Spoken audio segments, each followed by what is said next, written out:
दोस्तों तो आज के इस वीडियो में हम बात करेंगे ब्लू जेट आईपीओ के बारे में। तो ये एक मेन बोर्ड आईपीओ है। तो आईपीओ जल्द ही आने वाला है। तो आज के इस वीडियो में जानेंगे कि कंपनी का बिजनेस कैसा है, साथ ही आईपीओ कब आने वाला है, इसके अलावा ग्रे मार्केट में इसकी कैसी डिमांड है। तो चलिए वीडियो को शुरू करते हैं। लेकिन अगर आप इस चैनल पर पहली बार विजिट कर रहे हैं या फिर आपने चैनल अब तक सब्सक्राइब नहीं किया है तो चैनल को सब्सक्राइब कर लें और साथ में वीडियो को भी लाइक कर दें। तो सबसे पहले बात कर लेते हैं कि आईपीओ कब आने वाला है। तो आईपीओ की अगर टाइम टेबल की बात करें तो आईपीओ 25 अक्टूबर यानी कि वेडनेसडे से ओपन होने वाला है और ये आईपीओ 27 अक्टूबर यानी कि फ्राइडे को क्लोज हो जाएगा। आईपीओ का अलॉटमेंट डेट 1 नवंबर होने वाला है। रिफंड डेट 2 नवंबर रहेगा। क्रेडिट डेट 3 नवंबर रखा गया है और लिस्टिंग 6 नवंबर को होगी।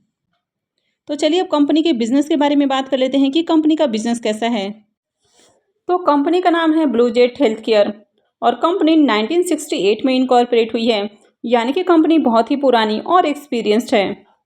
तो ये एक फार्मा सेक्टर की कंपनी है, यानी कि कंपनी फार्मास्यूटिकल और हेल्थ केयर इंग्रेडिएंट्स बनाने वाली एक इंटरमीडिएट कंपनी है। अगर ब्लू जेट हेल्थ केयर की बात करें तो ये पहली मैन्युफैक्चरर है जो कि सैक्रिन और इसके सॉल्ट्स बनाती हुई देखने को मिलती है, यानी कि ये इंडिया की पहली ऐसी कंपनी है जो कि सैक्रिन और आर्टिफिशियल स्वीटनर्स बनाती है। तो कंपनी ने अपने बिजनेस की शुरुआत सैक्रिन और आर्टिफिशियल स्वीटनर बनाने से किया था और बाद में कंपनी ने अपने बिजनेस को एक्सपेंड किया और कंपनी कॉन्ट्रास्ट मीडिया इंटरमीडिएट्स में भी काम करने लगी, यानी कि इसका यूज सीटी स्कैन और एमआरआई में किया जाता है। तो कंपनी बेसिकली 3 तरह के प्रोडक्ट्स में डील करती है। सबसे पहला देखने को मिलता है कॉन्ट्रास्ट मीडिया इंटरमीडिएट्स, सेकेंड हो जाता है हाई इंटेंसिटी स्वीटनर्स और थर्ड हो जाता है फार्मा इंटरमीडिएट्स और एक्टिव फार्मास्यूटिकल इंग्रेडिएंट्स। तो अगर ब्लू जेट हेल्थ केयर के बारे में बात करें तो ये एक global science led pharmaceutical company है। तो फिलहाल कंपनी की 3 मैन्युफैक्चरिंग यूनिट देखने को मिलती है और तीनों की तीनों जो मैन्युफैक्चरिंग यूनिट है वो हमें महाराष्ट्र में देखने को मिलती है। तो कंपनी की एक कोर स्ट्रेंथ की बात करें तो सबसे पहला कोर स्ट्रेंथ है कि कंपनी कॉन्ट्रास्ट मीडिया इंटरमीडिएट्स की ह्यूज मैन्युफैक्चरर है। इसके साथ ही सेकेंड हो जाता है कि कंपनी एक नीश मार्केट पर काम करती है जहां की आपको हाई एंट्री बैरियर्स देखने को मिलते हैं और थर्ड हो जाता है कि कंपनी की अपने कस्टमर्स के साथ लॉन्ग टर्म रिलेशनशिप और लॉन्ग टर्म कॉन्ट्रैक्ट हैं। तो ओवरऑल कंपनी का बिजनेस बढ़िया देखने को मिल रहा है। साथ ही कंपनी एक नीश मार्केट पे काम करती है जहां पर कि आपको हाई एंट्री बैरियर्स देखने को मिलता है। तो चलिए अब कंपनी के फाइनेंशियल देख लेते हैं। अब कंपनी के फाइनेंशियल की बात करें तो यहाँ पर आपको फाइनेंशियल 21 से फाइनेंशियल 23 तक का कंप्लीट फाइनेंशियल देखने को मिल जाता है। इसके अलावा फाइनेंशियल 24 के एक क्वार्टर का भी फाइनेंशियल देखने को मिल रहा है। तो अगर एसेट की बात करें तो कंपनी के एसेट में आपको ईयर ऑन ईयर ग्रोथ देखने को मिल रही है। रेवेन्यू की बात करें तो कंपनी के रेवेन्यू भी साल दर साल आपको बढ़ते हुए देखने को मिल रहे हैं। कंपनी के प्रॉफिट आफ्टर टैक्स देखें तो हालांकि कंपनी के प्रॉफिट में भी इजाफा है, लेकिन फाइनेंशियल 23 में कंपनी का जो प्रॉफिट है वो पिछले ईयर के मुकाबले करीब 11 से 12% डाउन देखने को मिल रहा है। अगर नेटवर्थ की बात करें तो कंपनी के नेटवर्थ भी बढ़ते हुए देखने को मिल रहे हैं।